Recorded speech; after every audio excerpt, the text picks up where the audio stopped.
just recently I had the privilege of co-leading a team to Fiji and Rotuman. Rotuman is a little island 3 days north of Fiji. And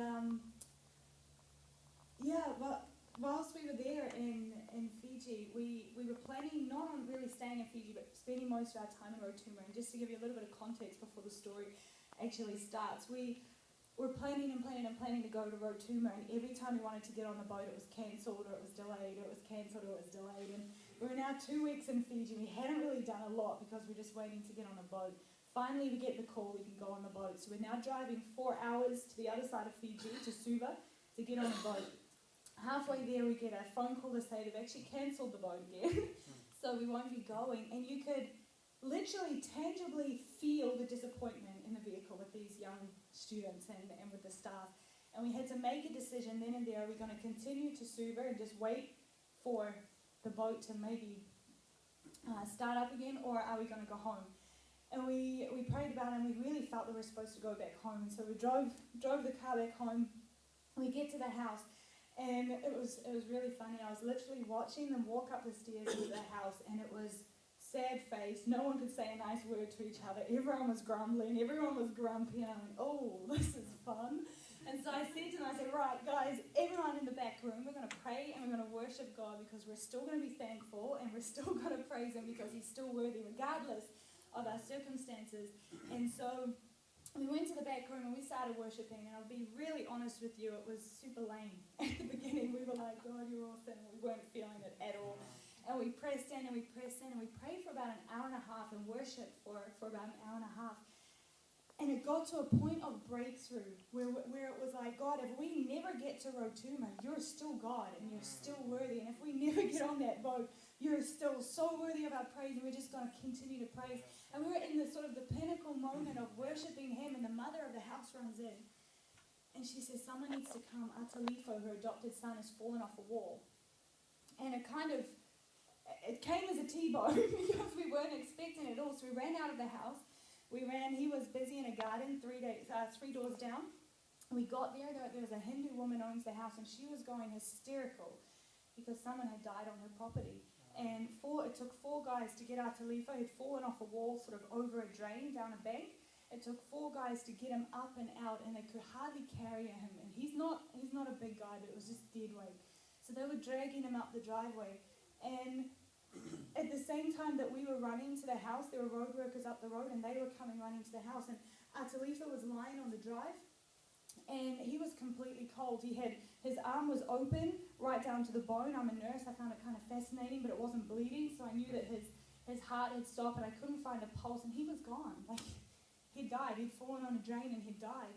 And I remember just grabbing his head, and I just started praying life into this body. And I said, team, we've got to pray for him. Like, there's a reason why we have just been worshipping for the last hour and a half, and why we're not on a boat to Rotuman, because our adoptive brother is now lying dead in a ditch. I said, we got to pray. And so we started praying and praying and praying. And all of a sudden, he started to make this gurgling sound, and his eyes started to kind of move, but he was foaming at the mouth. And I'm going, oh, Lord, he's going to come back, but it's going to be horrendous. And we were just praying and praying and praying. And then all of a sudden, they threw him in the back of a car and drove him to the hospital.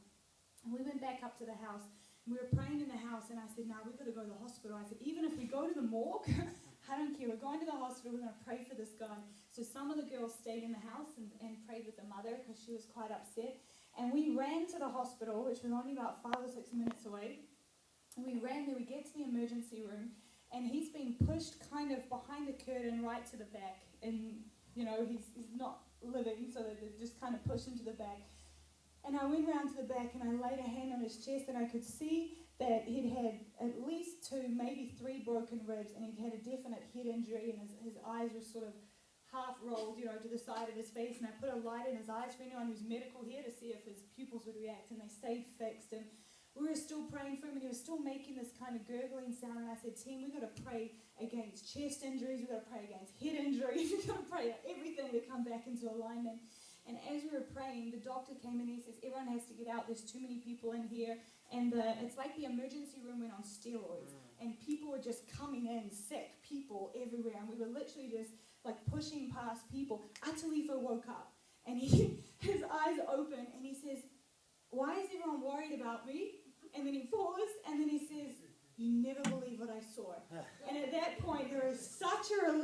like went through our body, and he was lying down and his eyes were shut, and the doctors sort of, whoa, what's going on here? They pushed him behind a curtain, they're trying to get lines in him and calling everyone in, and we all got sent out.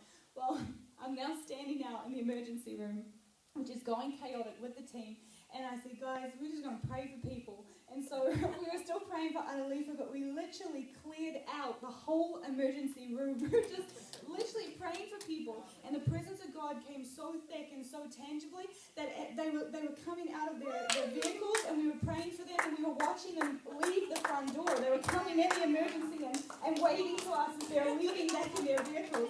And the team was they were just going crazy. And in the back of the truck, trucks were all coming in, and people were in there, and they said, oh, we can't carry them out, they're in so much pain. The team says, we'll do it, we'll get them out of the truck. So they rushed in and prayed for them, and then the person's walking out of the truck, and there's nothing wrong with them. And it got to the point where literally there was no one left to pray for in the emergency room. And so we went to find out Talifa, who is now somewhere in the hospital. It was a few hours later. And we found him. They'd sent him to X-ray, they'd sent him to MRI, they'd sent him to CT and all over the place. They'd got, when we found him, he was getting 2 stitches in his arm. And I said, 2 stitches? His arm was completely open. It had healed almost totally to the top. And I was like, guys, if you don't even have to put them in, wait 5 more minutes and you won't need any stitches. They put 2 stitches in his arm.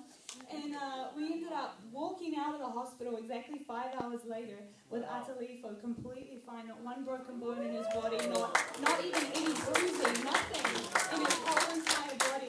We get back to the house and no one's talked to him. And he says, you'll never believe what I saw. I said, tell us what you saw. And he said, I was sitting on a wall. I know I'm totally over, but it's 1 more minute. He said, I was sitting on a wall and I heard a thump.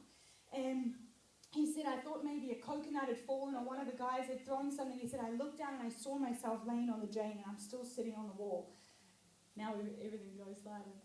And he says, and then I saw one of the guys and he found me in the ditch and he ran up to the house and he says, and I could see the team were in the back room of the house. I could see Mum coming out of the kitchen into the lounge and talking with Daniel, the other son who found him. And he says, and I could see the presence of God was in the room where you were in. I don't know what you're doing, but the presence of God was so thick. He said, and then I could see that Mum went and talked to you, and then you came running, and I could see road workers coming running, and I could still see myself in the ditch, and then I saw you take me up the drive, and I saw you, all your faces, and I heard you praying for me in tongues, and I could understand what you were saying in my Rotuman language, because he's from Rotuma, where we were supposed to be going. And he said, and I could understand everything you were saying. And he said, and I tried to touch myself, and I tried to touch you, but I couldn't. It was like there was a block.